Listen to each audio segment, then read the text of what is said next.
It's so frustrating. As a musician, you desperately want to make progress on your instrument. You put in hours in the practice room, working your fingers or lips until they're raw. You feel like Miles Teller in Whiplash, playing until blood drips from your bloodied hands. And at the end of practice, you feel like you've made progress. But then something happens. You come to the practice room the next day, and it's as if you didn't practice at all. It drives you nuts, makes you want to quit, makes you want to set your instrument on fire. We've got some really good news. The struggle is real. Every musician encounters this. Every musician finds themselves losing the progress they made in the practice room. The problem isn't you. So what's the problem? It's the way you and most musicians practice. Today, we're going to propose a better, different way to practice that will produce more measurable results and prevent you from losing so much progress. In almost every discipline, from music to athletics, practice is all about repetition. This repetition is called block practice, and it's the most commonly accepted method of practicing. Hit 100 fastballs, shoot 100 free throws, practice that scale 100 times. Play that piece 10 times without making a mistake. It's how it's always been done, and few people think to challenge it. You make a mistake, you do it again. You work until you can do something flawlessly, without stumbling. It makes sense, because the more you practice something, the more comfortable you feel with it during a given session. Except that's never how it works. Why is this?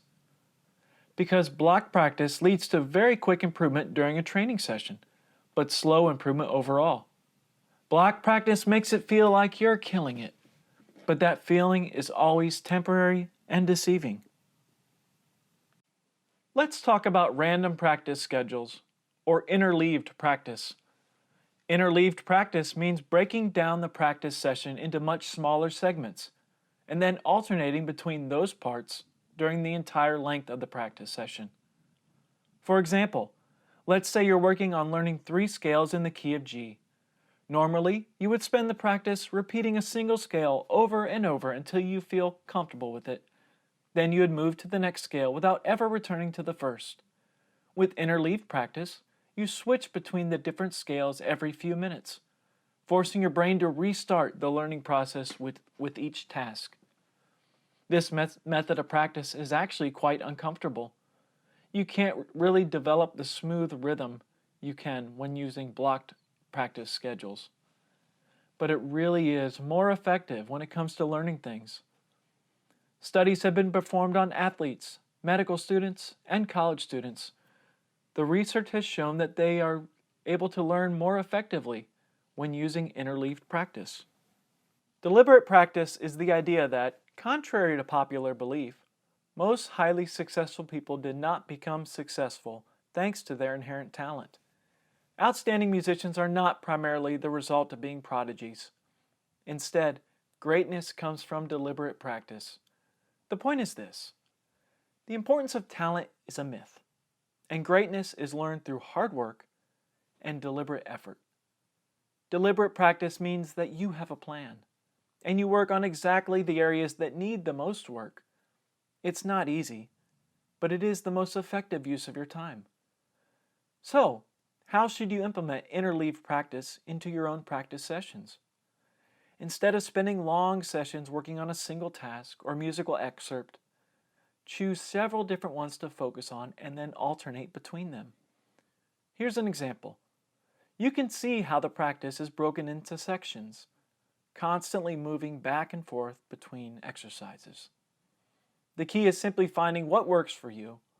Experiment with the length of each section as well as how long you spend on each section. In addition to implementing interleaved practice, here are 5 other suggestions for upping your performance during your practice sessions. 1. Set a goal for each practice session. Don't simply just sit down, play your music, and then call it quits. Go into each session with a specific goal. This type of thinking will keep the big picture in front of you and keep you from getting burned out. 2.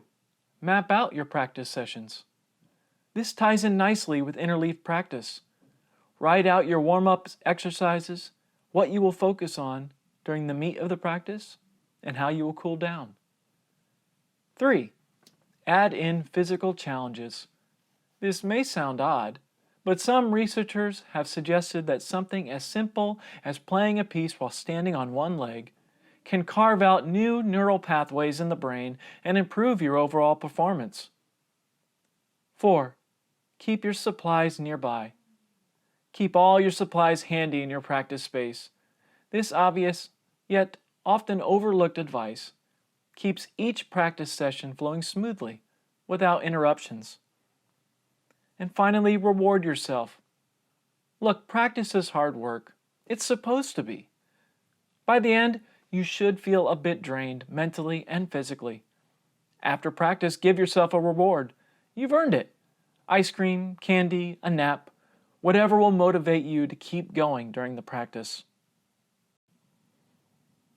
When it comes to learning an instrument, practicing harder isn't the same thing as practicing smarter.